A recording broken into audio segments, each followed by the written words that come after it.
밤에 잠을 자는데 꿈을 꿨습니다. 제가 제 설교하고 있는 꿈을 꿨어요. 오늘 이 본문, 이런 경우는 처음이었는데, 꿈에서 더 짚어주시더라고, 이 부분에 대해서. 그래서 오늘 받은 은혜, 주님이 주신 계시를 좀 나누고자 합니다. 예수님은 환상 가운데 아나니아에게 나타나셨습니다. 그리고 사명을 주셨죠. 아나니아가 받은 사명의 핵심이 뭡니까? 한 단어로 표현하면 안수죠. 사울에게 안수해라 라는 겁니다. 그리고 안수를 베푸는 아나니아에게도 주님은 환상 가운데 말씀하셨는데, 동시에 사울에게도 그 모습을 보여주시죠. 양쪽 모두에게 안수를 베푸는 사람, 안수를 받을 사람, 양쪽에서 다 동일한 그림을 보여주셨습니다. 12절, 그가 아나니아라는 사람이 들어와서 자기에게 안수하여 다시 보게 하는 것을 보았느니라. 사울이 이미 봤다라는 거죠. 누가 와서 자기에게 안수하는 거? 아나니아라는 사람이 와서 안수하면 자기가 다시 보게 된다는 것을 사울은 이미 알고 있습니다. 그리고 예수님은 아나니아에게 나타나서 해줘라 라고 하는 거죠. 주님께서는 환상 가운데 양쪽 모두에게 동일한 모습을 보여주셨습니다. 왜 이렇게 하셨을까요?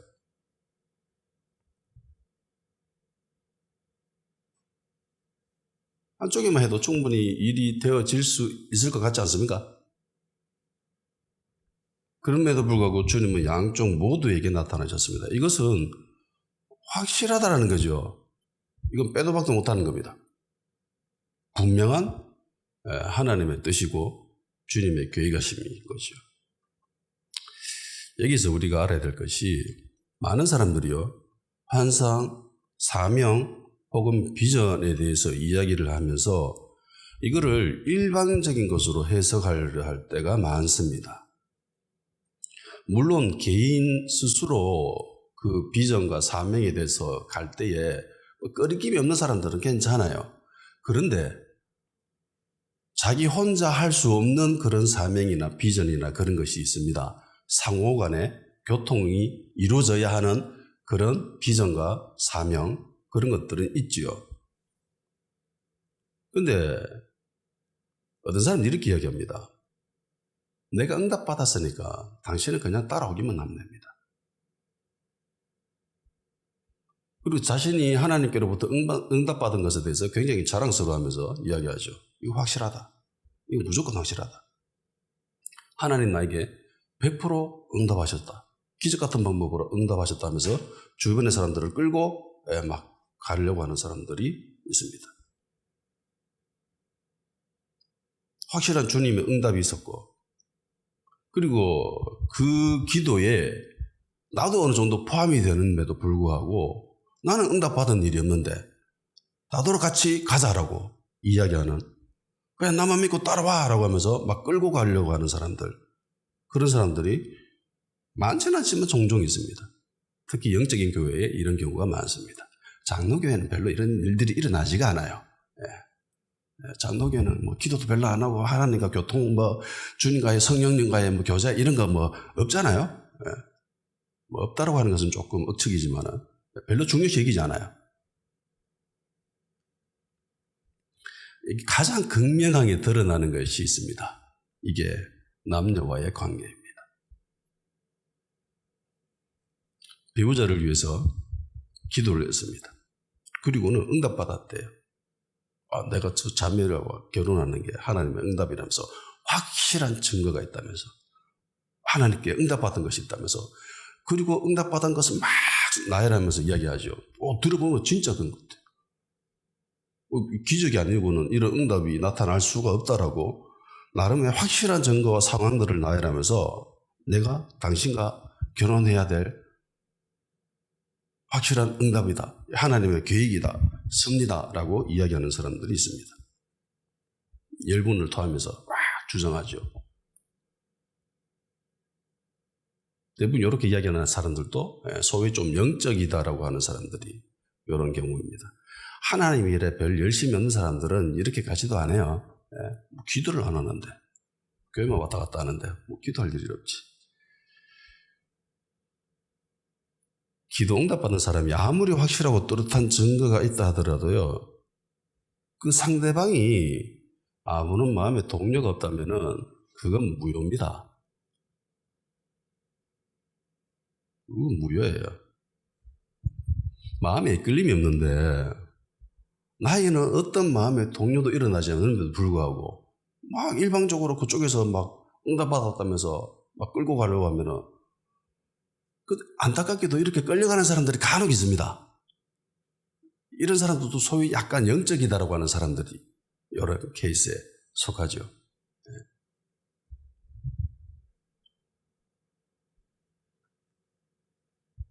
마음에 이끌림이 없어도 무효고요. 마음에 이끌림이 없는데, 그러면 또 하나 증거가 있어야 됩니다. 그것이 나의 기도응답입니다. 그쪽이 기도응답 받은 거, 그래, 오케이. 근데 나는 기도응답 받지 않았어. 근데 마음에 움직이지도 보니까 뭐 생긴 것도 별로고 뭐 가진 것도 없고 뭐 변만찮아. 그래서 전혀 육적인 눈으로 봤을 때는 끌림이 없어. 동료가 일어나지 않아. 심장이 뛰지도 않아. 근데 기도를 하면은 계속 마음에 부담을 주고 하나님이 거기에 대해서 응답을 하시는 그런 경우도 가끔씩 있습니다. 주변에도 그런 사람, 그렇게 응답받아서 결혼했다는 사람들이 있었어요. 볼 때는 별론데, 근데 기도만 하면 하나님이 마음을 주시고 막 이뻐 보이고 그렇더래. 기도 끝나고 눈 떠가 보면 또 별로라. 근데 눈 감고 기도하면 또 그렇게 사람이 아름다워 보이고 막 이뻐 보이고. 그래서 어쩔 수 없이 결혼해서 지금은 그쪽 가가지고 성교지에 가서 잘 살고 계십니다. 그런 경우도 있어요. 어쨌든 상호 간에 기도 응답이 있어야 된다는 겁니다. 중요한 것은 당사자 본인의 마음이죠. 주변에서 아무리 얘기한다도, 그리고 그 사람이 그렇게 얘기한다 하더라도 뭐 따라갈 필요는 전혀 없습니다. 심지어 그렇게 말하는 사람이 뭐 목사님이나 뭐 기도 많이 하는 권사님이나 장로님이 그렇게 말한다 할지라도 따라가서는 안 됩니다. 유명한 뭐 부흥의 강사, 아주 큰 교회 뭐 부흥에 이끄는 그런 목사님이 그렇게 말한다 하더라도 내가 마음에 움직임이 없으면, 응답이 없으면 가면 안 돼요. 아멘? 예수님은 사울에게도 그리고 아나니아에게도 동일한 그림을 보여주셨어요. 그러니까 이거는 분명한 하나님의 섭리이고 계획인 거죠. 이런 식으로 이끌림을 받아야 이것이 건강한 신앙생활을 할 수 있는 기본이 됩니다. 이게 되지 않아가지고 교회 안에서 분란 일어나는 일이 참 많습니다. 이 경우도 좀 교회에서 기도한다라고 하는 그런 교회에서만 해당되는 겁니다. 기도를 하지 않는데 어떻게 응답을 받아요?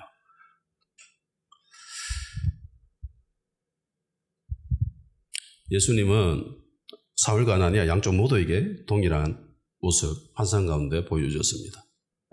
그래서 이것이 주님의 분명한 계획이심을 알게 되죠. 그래서 사울을 찾아갑니다. 그리고 안수를 합니다. 그리고 사울은 다시 보게 됩니다. 그리고 성령 충만 받습니다. 성경은 사울이 아나니아로부터 안수를 받을 때 눈에서 비늘 같은 것이 떨어져 나왔다라고 기록하고 있습니다. 17절 19절 아나니아가 떠나 그 집에 들어가서 그에게 안수하여 이르되 형제 사울아 주 곧 네가 오는 길에서 나타나셨던 예수께서 나를 보내어 너로 다시 보게 하시고 성령으로 충만하게 하신다 하니 즉시 사울의 눈에서 비늘 같은 것이 벗어져 다시 보게 되니라. 일어나 세례를 받고 음식을 먹으며 강건하여지니라. 그러니까 아나니아가 사울에게 안수했을 때 두 가지 일이 일어났습니다. 하나는 다시 보는 것과 또 하나는 성령 충만 받는 것이었습니다. 다시 보게 될 때 눈에서 비늘 같은 것이 벗겨졌고요. 우리는 오순절날 모습을 통해서 성령 충만 받는 것에 대한 모습을 살펴본 적이 있습니다. 사도행전 2장에 오순절에 다락방에서 성령으로 충만받는 성도들의 모습을 기억하고 있습니다. 성령으로 충만받을 때에 성도들의 육체도 변화가 있지요. 성도의 육체 가운데 가장 지대하게 영향을 많이 받는 지체는 어느 부위일까요?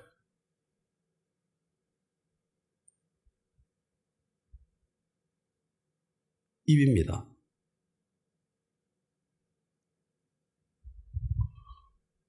사도행전 2장 2절에서 4절 호련히 하늘로부터 급하고 강한 바람 같은 소리가 있어 그들이 앉은 온 집에 가득하여 불의 혀처럼 갈라지는 것들이 그들에게 보여 각 사람 머리 위에 하나씩 임하여 있더니 그들이 다 성령의 충만함을 받고 성령이 말하게 하심을 따라 다른 언어들로 말하기를 시작하니라. 그러니까 2절에서도 3절에서도 4절에서도 동일하게 계속 나오는 것이 입과 관련된 것들입니다. 소리, 혀, 말. 어떤 사람들이 이렇게 하죠. 아니다, 바람이다, 진동이다, 불이다 라고 하는데 그게 아니에요. 입입니다.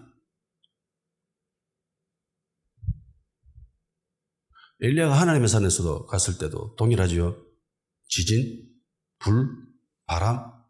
하나님 계셨어요? 없었죠. 그 뒤에 세미한 음성. 그러니까 성령으로 충만받을 때에 우리 지체 중에서 가장 큰 영향을 받는 것이 입입니다. 그래서 방언이 나오는 거예요.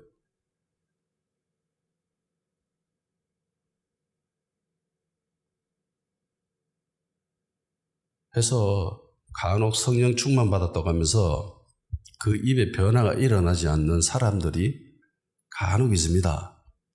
진지하게 생각해 봐야 됩니다. 진짜 성령 충만받았나? 성령 충만받았다고 하면서 입이 여전히 거칠어요. 세상의 언어를 이야기하고 세상의 거짓을 이야기하고 세상이 말하는 것들을 말하고 이전과도 전혀 다름이 없다라면은 생각해 봐야 됩니다. 내가 진짜 성령 충만받았나? 내가 착각한 것이 아닌가?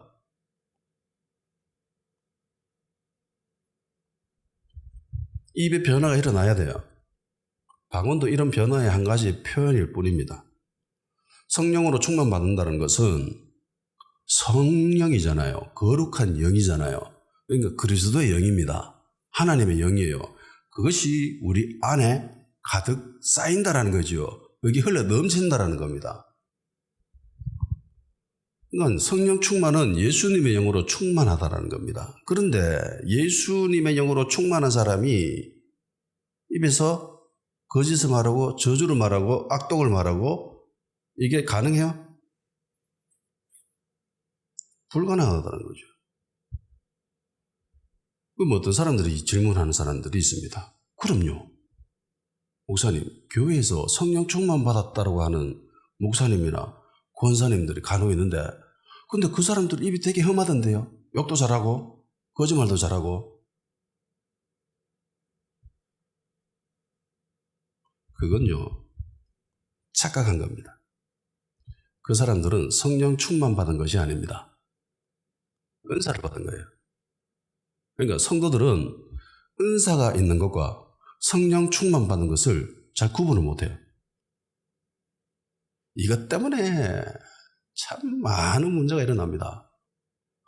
은사가 있다라는 거, 혹은 기름 부음이 있다라고 하는 것, 이것과 성령 충만은 별 상관이 없습니다. 저번에 한번 소개했다시피 결이 달라요.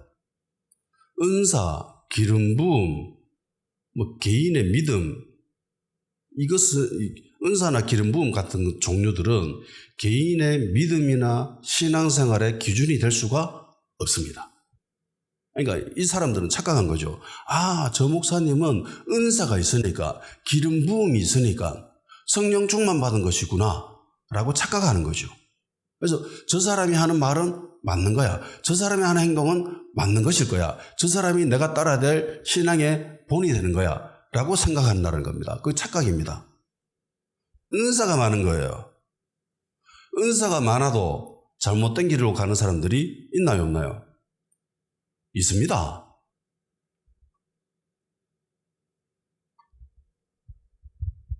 은사가 많아도 이런 사람들은 얼마든지 잘못된 길로 갈 수 있습니다. 잘못된 생각을 할 수 있고 잘못된 말을 할 수도 있고. 그러니까 은사라고 하는 거는요, 하나님의 선물이죠. 하나님의 선물입니다. 그러니까 은사 있는 목사님이나 전도사나 권사나 집사님들이 입이 험한 거 있을 수 있죠. 성령 충만 받아서 입이 변화된 것이 아니기 때문에 그래요. 그래서 어찌 보면은 이 은사가 있다라는 것이 그 개인에게 있어서는 그렇게 큰 도움이 되지 못할 수도 있다라는 생각을 하게 됩니다. 오히려 은사가 있는 것 때문에 교만해집니다. 판단하고 정죄하고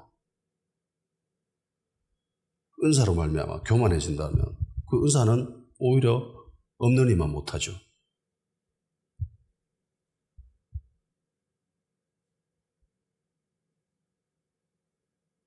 제가 좋아하는 C.S. 루이스라고 하는 작가가 있습니다. 그 사람이 이 마귀와 악과 이런 부분에 대해서 아주 냉철하게 판단하고 기록해 놓은 것들이 있거든요. 그 보면은 교만을 사람의 육체적인 병으로 치면은 암이라고 이야기합니다. 그리고 음란죄나 거짓말하는 거나 담배 피고 술 마시고 하는 거는 이거는 육체적인 질병으로 치자면 그냥 두통이나 발에 있는 무좀이나 이런 종류래요. 그래서 마귀가 어떤 짓을 하냐면은 무좀을 싹 낫게 줍니다.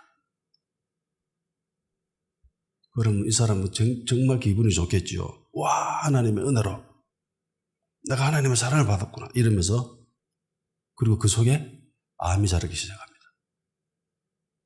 마귀가 이런 짓을 한대. 이해가 되세요? 야, 나는 담배 끊었는데, 나 술 끊었는데 니 아직 술도 못 끊나 이러면서 교회 안에서 이러는 사람들 있지요.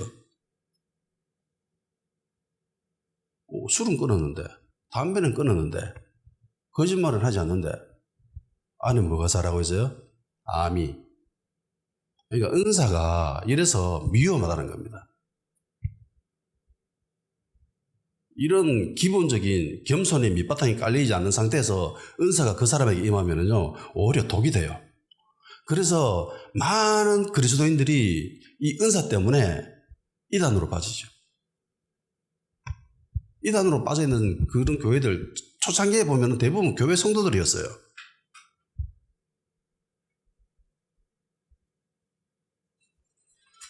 야고보서에는 성도의 경건, 특별히 입에 대해서 특별히 주의를 요하면서 그 무서움에 대해서 기록해 놓은 곳이 있습니다. 야고보서 3장 3절에서 10절입니다. 한번 볼까요?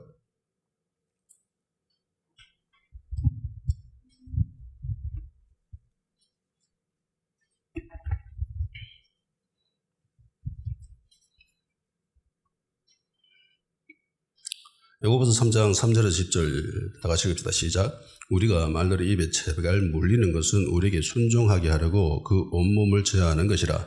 또 배를 보라. 그렇게 크고 광풍이 밀려가는 것들을 지극히 작은 키로소 사공의 뜻대로 운행하나니 이와 같이 혀도 작은 지체로 돼 큰 것을 자랑하도다. 보라, 얼마나 작은 불이 얼마나 많은 나무를 태우는가. 혀는 곧 불이요 불의의 색이라. 혀는 우리 지체 중에서 온몸을 더럽히고 삶의 수레바퀴를 불사르나니 그 사르는 것이 지옥불에서 나느니라. 여러 종류의 짐승과 새와 벌레와 바다의 생물은 다 사람이 길들일 수 있고 길들여 왔거니와 혀는 능히 길들일 사람이 없나니 쉬지 아니하는 악이요 죽이 독이 가득한 것이라 이것으로 우리가 주 아버지를 찬송하고 또 이것으로 하나님의 형상대로 지음을 받은 사람을 저주하나니 한 입으로 찬송과 저주가 나는도다. 내 형제들아 이것이 마땅하지 아니하니라. 그러니까 한 입으로 하나님을 찬송하고 그리고 또 그 입으로 사람들을 저주하는 것은 이게 잘못됐다는 거죠. 그렇게 해서는 안 된다는 겁니다. 혀는 성도들에게 있어서도 참 길들이기 쉽지 않는 지체라는 겁니다. 그렇기 때문에 성령으로 충만받으면 가장 크게 영향을 받는 것이 이 입이고 그리고 그만큼 변화되기 힘든 것도 이 입입니다. 고린도서 3장 9절 10절 너희가 서로 거짓말을 하지 말라. 옛사람과 그 행위를 벗어버리고 새 사람을 입었으니 이는 자기를 창조하신 이의 형상을 따라 지식에까지 새롭게 하심을 입은 자니라. 아멘. 그러니까 옛사람은 거짓말한다라는 거지요. 옛사람의 특징입니다. 마귀가 거짓의 아비잖아요. 그 속에 속해 있기 때문에 거짓말하는 것이 당연한 거죠. 그래서 세상 사람들이 거짓말을 하는 데 있어서는 굉장히 자연스럽습니다. 당연하게 생각합니다.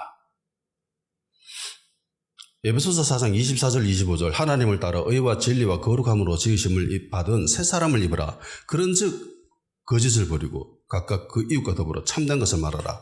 이는 우리가 서로 지체가 됨이라. 거짓말 하지 말아요. 새 사람은 거짓을 말하는 것이 아니라는 겁니다.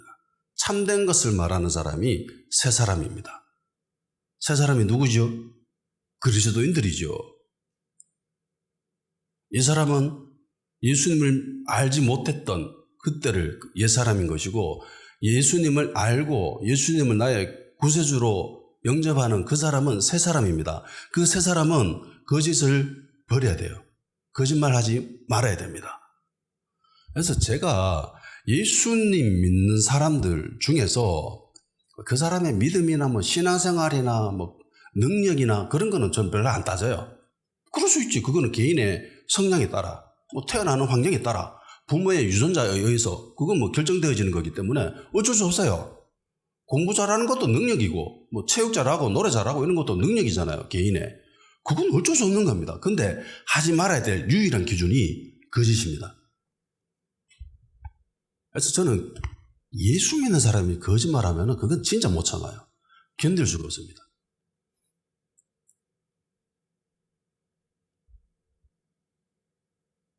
옛 사람은 거짓말 안 하거든요.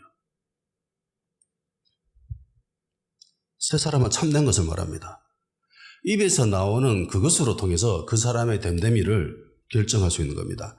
마태복음 12장 34, 35절 독사의 자식들아 너희는 악하니 어떻게 선한 말을 할 수 있느냐 이는 마음에 가득한 것을 입으로 말함이라.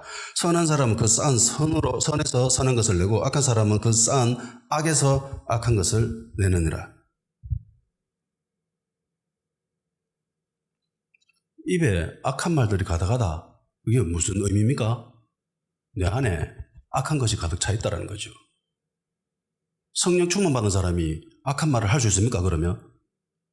못하지요. 예수님의 영으로 가득 충만하겠는데 어떻게 악한 말을 할 수가 있습니까?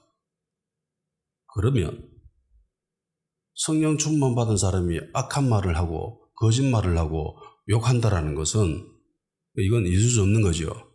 그러니까 그 사람들이 착각한 거예요. 은사와 성령 충만을. 사도행전에 나타나는 성령 받은 성도들, 그러니까 성령 충만 받았다고 할 때 여기서 성령 충만이라고 하는 것은 처음으로 성령 충만 받았을 때입니다. 그때 제일 두드러지게 드러나는 현상이 방언이죠. 그래서 안수하면 방언을 합니다. 이게 사도행전에 나오는 처음에 성령 받았을 때의 성도들의 모습이었습니다.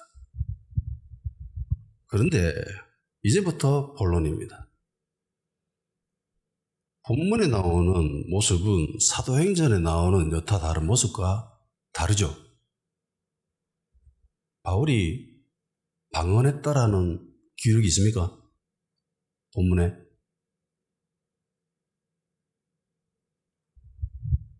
즉시 사울의 눈에서 비늘 같은 것이 벗어져 다시 보게 되니라. 일어나 세례를 받고 음식을 먹고 강건해졌다.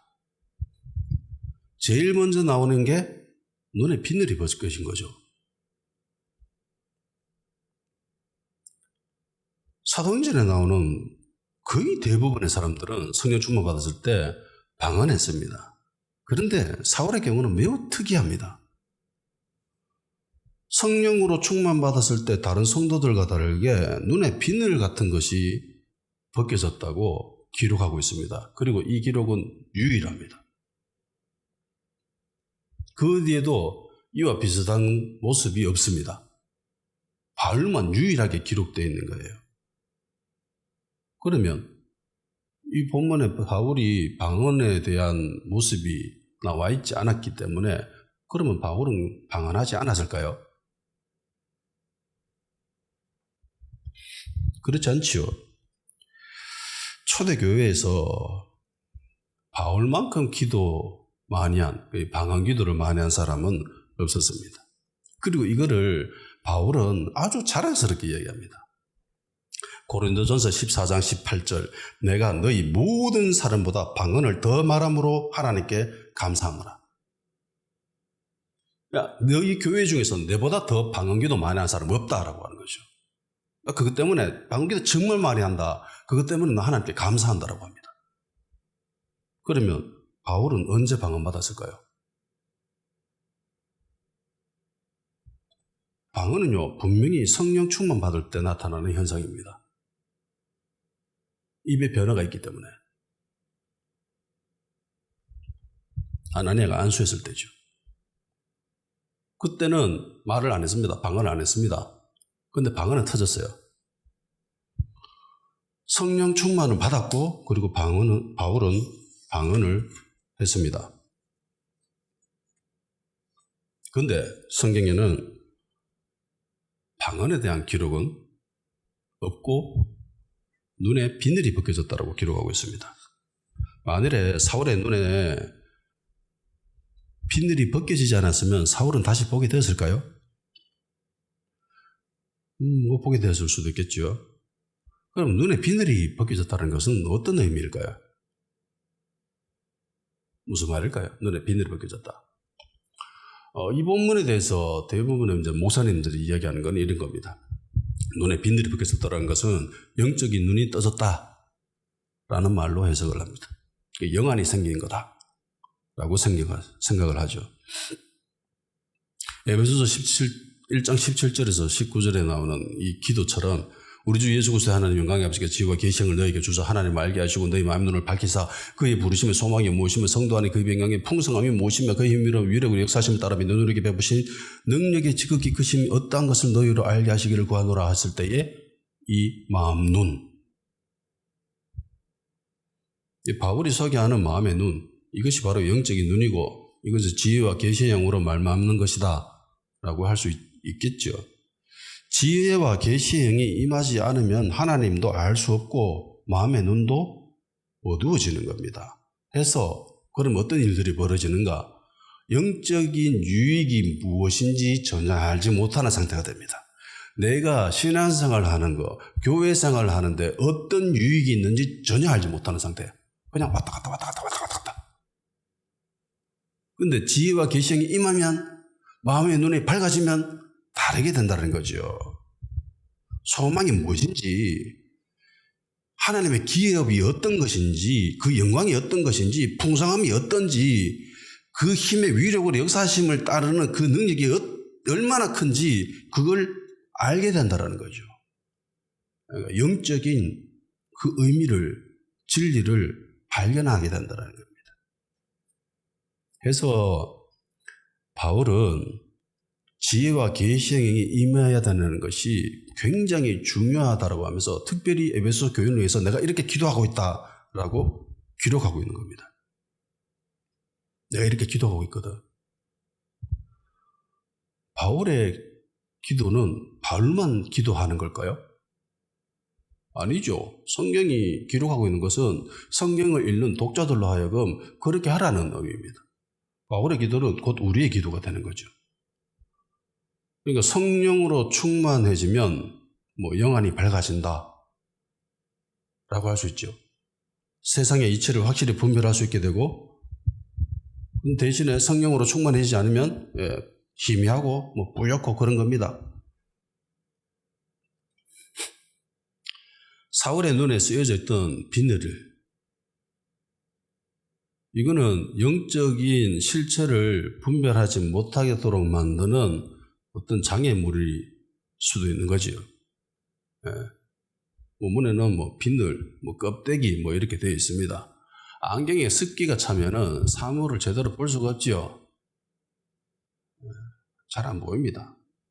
대충 보이죠. 세상 사람들은 자기 인생을 스스로 계획하고 앞을 내다보고 나아갑니다. 내가 봤다. 내가 충분히 생각하고 계획해놨다. 그러니까 본다라는 것은요, 그냥 본다라는 그것으로 끝나는 것이 아닙니다. 사람이 무엇을 본다라고 하는 것은요, 그것을 본 것을 생각을 합니다. 어떻게? 자기만의 생각의 틀에서. 그래서 생각한 것을 판단하게 되지요. 그러니까 어떤 관점으로 있는가에 따라서 보는 사건이 달라집니다.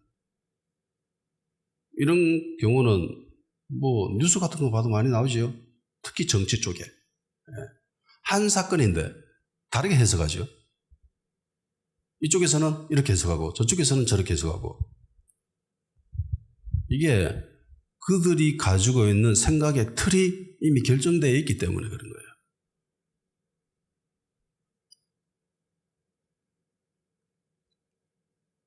세상 사람들은 보이는 대로 살아갑니다. 그게 그들의 삶의 방식입니다. 여기서 크게 별로 벗어나지는 않습니다. 근데 세상은 보이는 대로 흘러가는 것이 아니지요. 고린도서 4장 18절 우리가 주목하는 것은 보이는 것이 아니요 보이지 않는 것이니 보이는 것은 잠깐이요 보이지 않는 것은 영원함이라. 히브리서 11장 3절 믿음으로 모든 세계가 하나님의 말씀으로 지어지므로 우리가 아나니 보이는 것은 나타난 것으로 말미암아 된 것이 아니니라. 눈에 보이는 이 세계는 보이지 않는 세계에 의해서 보이지 않는 존재에 의해서 만들어진 거예요. 아멘?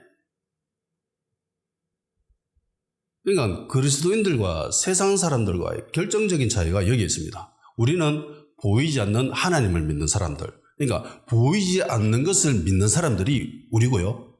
세상 사람들은 보이지 않는 것은 그거는 보이지 않는 거야. 보이는 대로 살아가는 사람들입니다. 고린도서 1장 15, 17절 그는 보이지 아니하는 하나님의 형상이요 모든 피줄보다 먼저 나신 이시니 만물이 그에게 창조되되 하늘과 땅에서 보이는 것들과 보이지 않는 것들과 혹은 왕권들이나 주권들이나 통치자들이나 권세들이나 만물이 다 그로 말미암아 그를 위하여 창조되었고 또한 그가 만물보다 먼저 계시고 만물이 그 안에 함께 서느니라. 이 땅의 모든 천지 만물들은 보이지 않는 하나님에 의해서 창조되었습니다. 아멘? 그게 우리가 믿는 바예요. 그러니까 우리는 그리스도인들은 보이지 않는 세계를 추구하면서 가는 사람들입니다. 결국 눈으로 무엇을 본다라고 하는 것은요, 그 사람의 가치관을 이야기합니다. 인생관, 세계관, 무엇에 더 가치를 두고 살아가는가? 그게 눈이에요. 노란색 안경을 쓰고 있으면은 사물이 다 노랗게 보여요. 빨간색 안경을 쓰고 있으면은 사물이 다 빨갛게 보이죠, 세계가. 사울의 눈에서 비늘이 벗겨졌습니다. 영혼이 뜨여진 거죠. 밝아졌습니다. 이 말은 사울의 관점이 달라졌다는 겁니다. 사울의 가치관이 변해졌다는 겁니다. 세상을 살아가는 방식이 바뀌었어요. 세계관이 바뀌었습니다. 인생관이 변한 겁니다. 주위에 교회 다니는 사람들을 한번 보십시오. 직장 생활이나 학교 생활 하다 보면은 주변에 교회 다니는 사람들이 있죠. 그 사람들의 입을 한번 보십시오. 말하는 것. 세상 사람들과 별반 다르지 않습니까? 뭐 세상 사람들처럼 세상 것을 말하고 거짓말을 말하고 사기치고 그런 사람들이 없나요? 안타깝게도 존재합니다.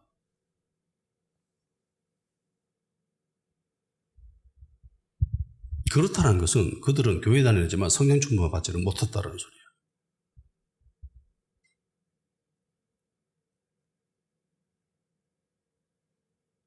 근데 성령 충만 받아서 뭐 거짓말 안 하고 그렇게 착하게 사는 사람들 있지요. 교회 안에도. 교회 다니는 사람들 중에 꽤 많습니다. 그런데요, 성경적인 가치관으로 세상을 살아가는 사람들을 본 적은 있습니까? 무엇을 보든 건 간에 성경적인 가치관을 가지고 그것을 보고 판단하고 결정하는 사람들.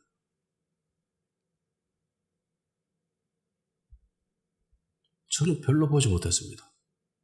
아주 드물어요. 많지가 않습니다.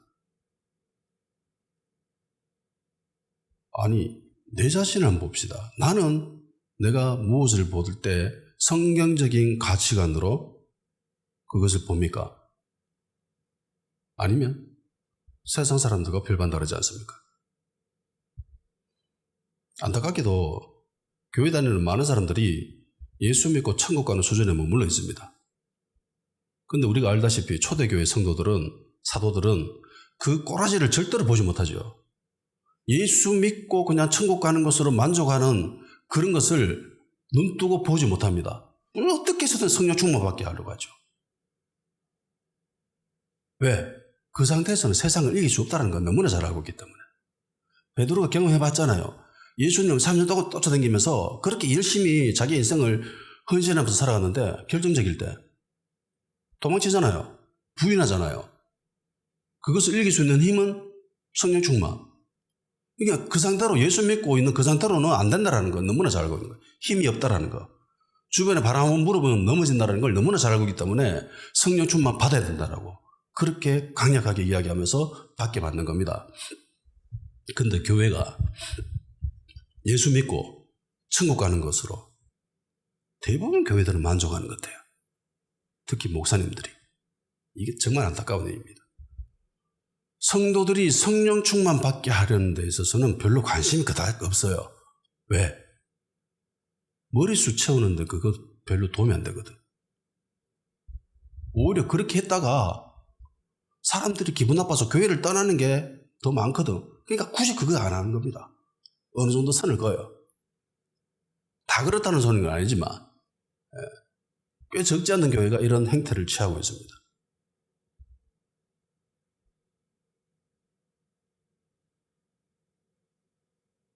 예수 믿고 복 받고 그걸로 신앙생활하는 대부분을 그냥 소비하고 있습니다.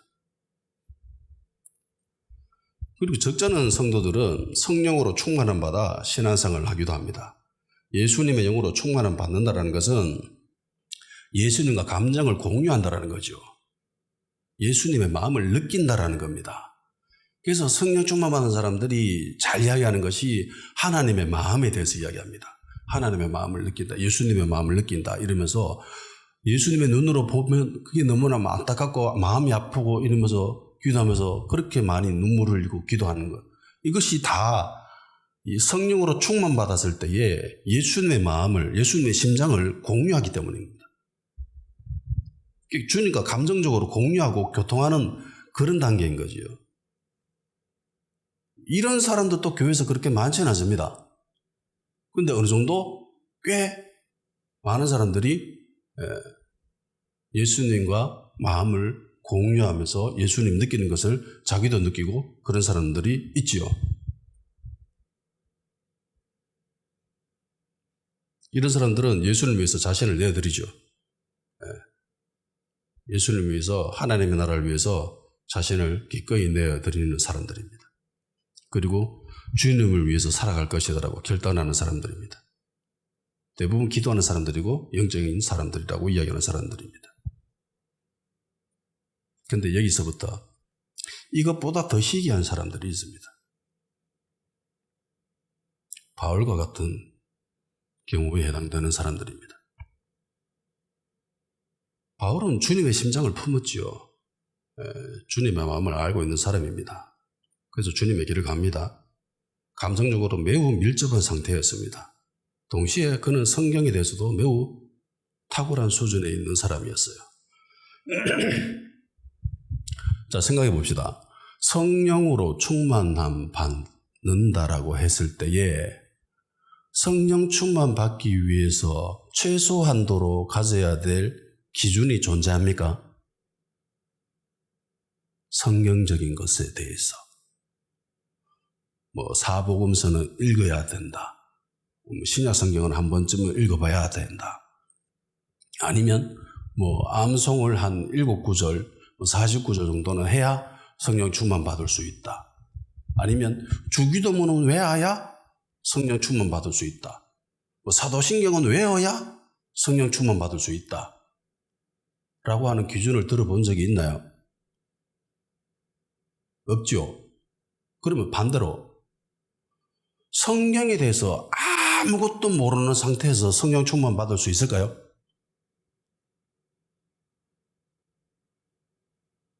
있을 수 있습니다. 가능하죠. 가능한 이야기입니다. 성경에 대해서 아무런 지식이 없어도 성령으로 충만 받을 수 있습니다. 그러면 그 사람들은 도대체 어떻게 살아가게 될까요? 주님과 마음은 느껴요. 근데 자기가 보는 것을 성경적인 관점으로 바라보고 해석하고 판단할 수 있을까요? 이게 힘든 거예요. 이게 혼적인 영역에서 일어나는 일들, 이거는요, 반드시 시간이 필요합니다. 반드시 시간이 소요돼요. 이거를 성령 충만 받는다고 한꺼번에 이 구약의 성경들이, 신약의 성경들이 쫙 머리에 순식간에 입력이 됩니까? 예수님이 하셨던 말씀들이 성령 충만 받았을 때 순서대로 쫙 머리 다 입력이 돼요? 안 되지요. 성령 충만 받는 것은 순식간에 호련히 갑자기 일어나는 일입니다. 그런데 성경에 대해서 성경적인 지식, 진리에 대해서는 탐구해야 됩니다. 공부해야 돼요. 붙잡고 읽어야 됩니다.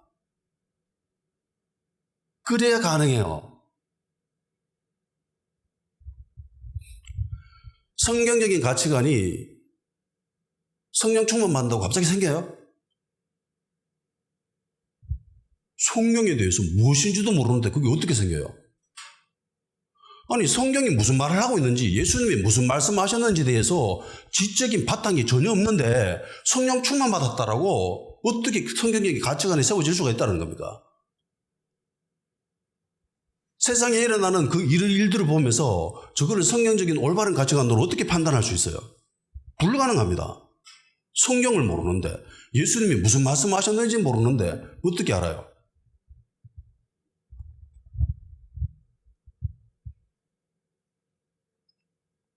근데 안타깝게도 성경에 대해서는 잘 모르는데 성령 충만 받고 은사 받고 이래서 신앙생활을 하는 사람들이 있습니다.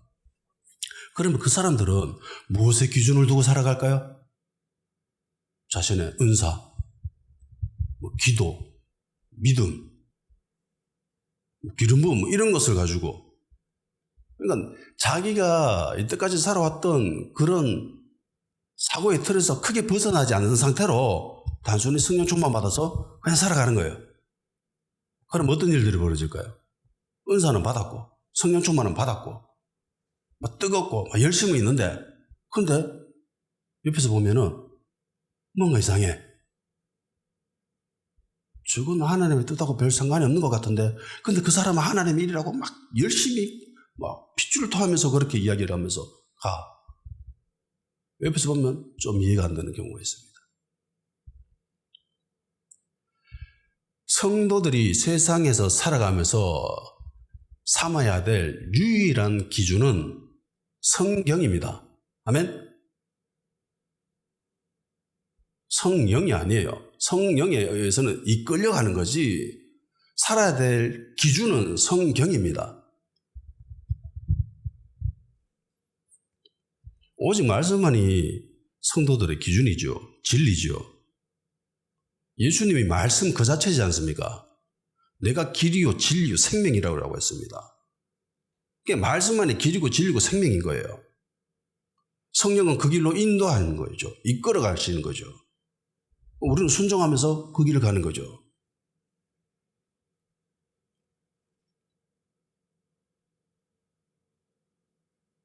주님의 말씀이 진리인데 주님의 말씀에 대해서 성경에 대해서 전혀 무지하다면 어떻게 바른 가치관을 가지고 살아가겠습니까? 성경적인 가치관, 그 성경적이라는 거 그것을 모르는데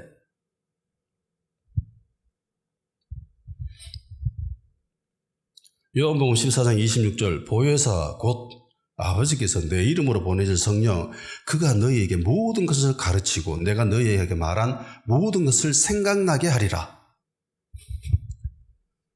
성령 충만 받은 자가 안타깝게도 주님이 무엇을 가르치셨는지 몰라요. 성경에 대해서 모른다는 거죠. 배운 적도 없어요. 분명히 보혜사가 오시면은 진리의 성령님이 오시면 예수님이 말한 것들, 그 모든 것들을 생각나게 해주신대. 지식을 갑자기 깨닫는 게 아니라 또 처음 듣도 보도 못했는데 그런 지식들이 막 새로 생기는 것이 아니라 생각나게 해주신대. 메모리, 기억. 근데 읽어본 적이 없어. 공부해본 적이 없어. 그러면 성령님 임해도 모르죠. 이게 예수님이 말하던 말씀인지 무엇인지 기억이 없는데 보혜사 성령님은 예수님이 말한 모든 것을 생각나게 하시는 겁니다. 그런데 들어본 적이 없으면 어떻게 생각이 나겠어요? 읽어보고 들어보고 공부하고 그래야 아는 거죠. 그런 상태에서 성령 충만 임하니까 이게 그렇구나 그 말이구나 이걸 아는 거죠. 제자들도 그렇게 깨닫지 않습니까? 이게 그런 말씀이었구나. 예수님이 부활하시고 난 뒤에 성령 충만 받고 난 이후에 제자들이 뒤늦게 깨닫습니다. 이게 이런 말씀이었구나.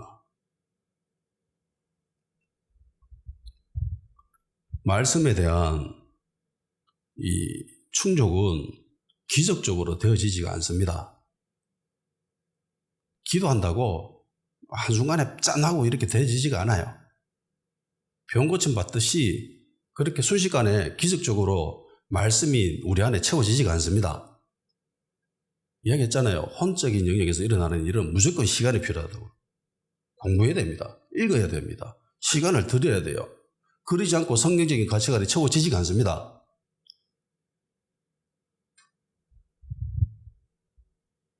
그런데 바울은 됐죠. 왜요? 바리새인이었잖아요. 성경에 대해서 그 누구보다도 해박한 지식을 갖고 있었던 사람들입니다. 엘리트였잖아요. 그 중에서도. 그러니까 너무나 잘 알고 있는 거야. 성경에 대해서. 그런데 예수님을 박해하고 있었죠. 대항하고 있었습니다.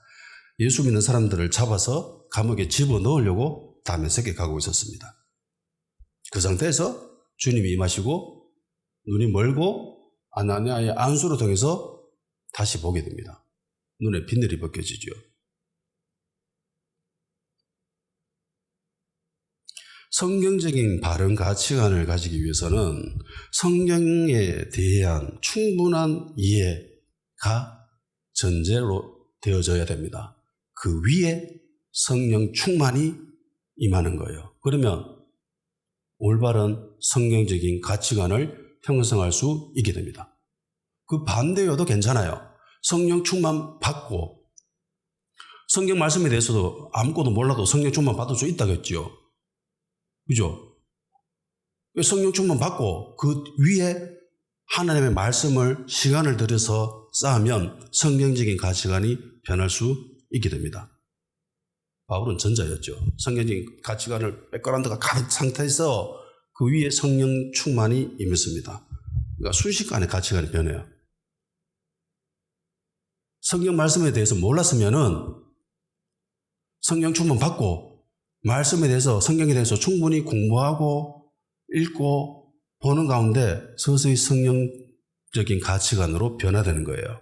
그런데 바울은 반대의 경우죠. 성경적인 모든 지식을 다 가지고 있었습니다. 별 쓸데없는 것까지도 다 가지고 있었어요. 그런 지적인 충만한 상태에서 성령 충만이 임하니까 가치관이 순식간에 바뀌는 거죠. 바울이 얼마나 대단한 사람이면요, 신학교 가면은 바울의 신학에 대해서 따로 공부합니다. 바울 신학이라고. 예수님의 다른 제자들에 대해서는 이 정도 이야기하지 않아요. 별 그런 가치가 없다고 생각하는 것 같아요. 그런데 바울은 특별하게 취급합니다. 바울 신학이라고. 따로 과목을 개설하고 그렇게 가르쳐요. 그만큼 바울의 이런 성경적인 가치관, 세계관, 이거는 탁월하다는 거죠. 그래서 바울이 나중에 베드로까지 책망하잖아요. 베드로는 성경적인 가치관이 별로 확실하게 정립되어 있지 않았습니다. 그래서 이방인들과 같이 식사하는 거, 여기에 대해서도 어떤 특별한 기준이 없었어요. 뚜렷한 기준이. 밥 먹고 있다가 유대인들이 들어오니까 이러면서 엄청 놀라면서 자리를 피하잖아요. 그 모습을 보고 바울이 굉장히 책망합니다. 그러면 안 된다고. 그러니까 베드로는 성경적인 가치관이 희미한 사람이에요. 성경 말씀에 대해서 탁월한 밑바탕이 있지 않았기 때문에. 그에 반해서 바울은 성경적인 말씀에 대한 이해의 폭이나 깊이가 너무나 탁월한 사람이었죠. 그 위에서 성령 충만이 임하니까 절대로 흔들리지 않는 성경적인 가치관, 세계관을 형성하게 된 겁니다. 그래서 우리는 바울 신학이라고 신학교에 가면 따로 배우게 되는 거죠.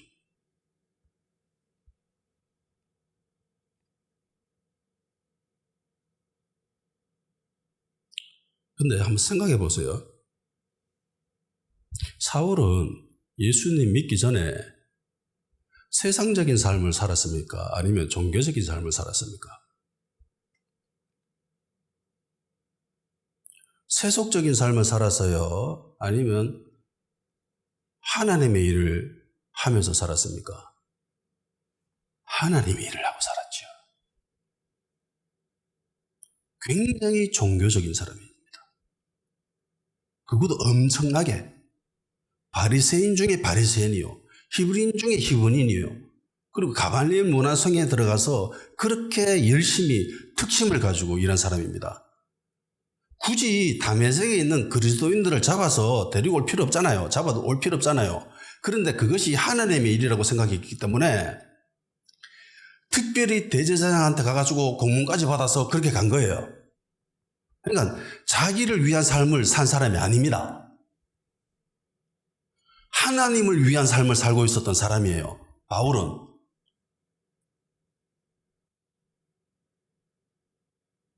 여기에서 비늘이 나옵니다. 비늘이라고 하는 거는요,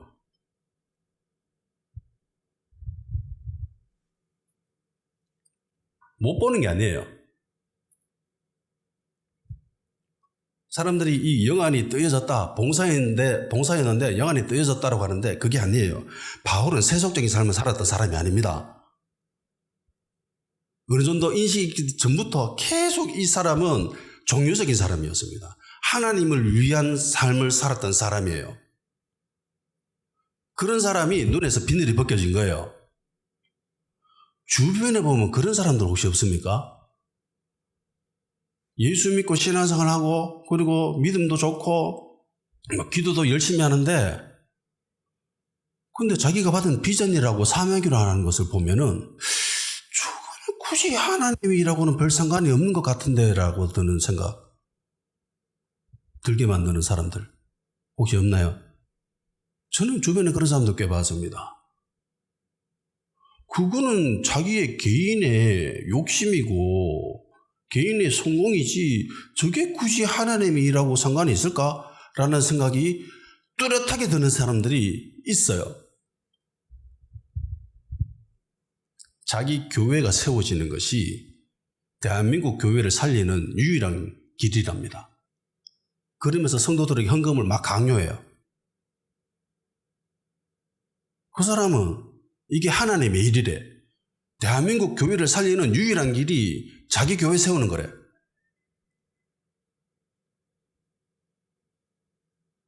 동의가 됩니까?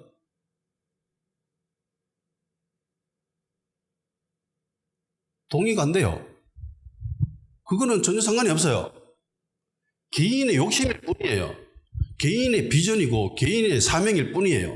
그것이 하나님의 일과 하나님 나라와는 별 상관이 없어.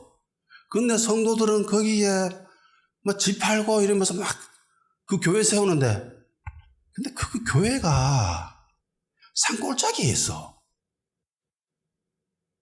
기도원이에요.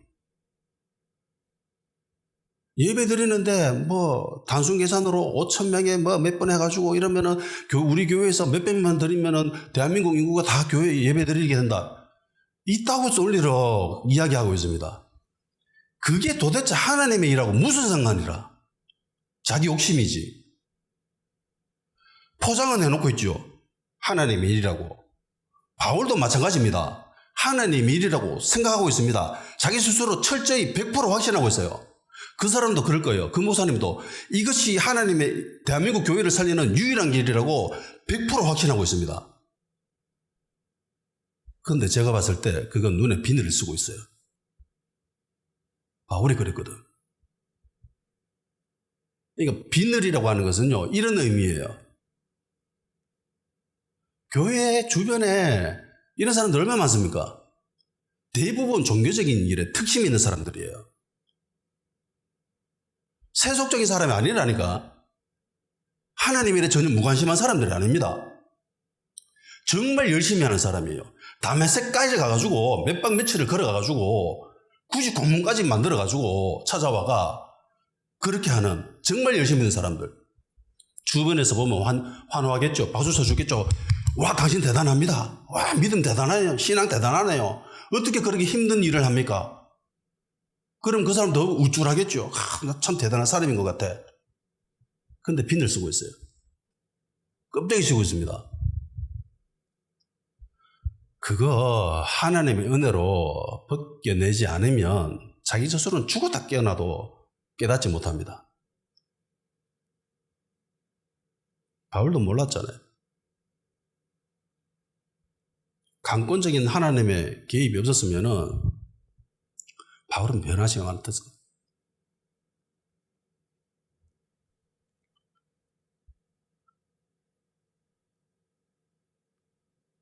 아나니아 안수로 눈에 비늘이 벗겨지는 순간 바울은 모든 것이 이해되어지고 깨달아지기 시작했습니다.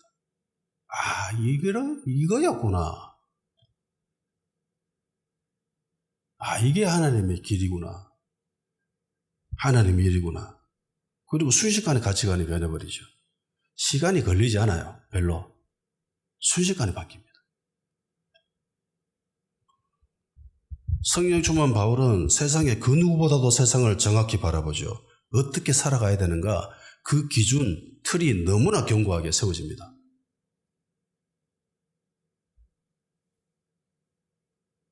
그런데 안타깝게도 교회 안에서 성경적인 가치관으로 살아가는 그리스도인들을 발견하는 것은요, 매우 드뭅니다. 이 현실이에요. 세상에 나가보면은 손가락질 받는 사람들, 욕하는 사람들, 대부분 예수 믿는 사람들, 스스로 그렇게 얘기해요. 교회 다니는 사람들이에요. 미치겠어. 아니, 교회 다니는 사람들이 왜 졌다고요? 세상 사람들보다 더 악해. 더 이기적이고. 그러니까 교회 다니는 사람이지 예수 믿는 사람 아닙니다. 성령 충만 받아야 됩니다. 그래 입이 변해요. 내 안에 성령으로 충만한 사람, 성령으로 가득 차 있는 사람은 입에서 저주를 못하죠. 악함을 못합니다.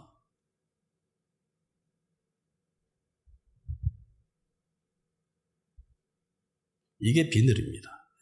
비늘의 의미가. 기도로 시간까지 돌아갑시다. 지혜와 계시형이 임하셔 하나님을 알게 하여 주시옵소서. 우리의 마음 눈을 밝혀 주시옵소서.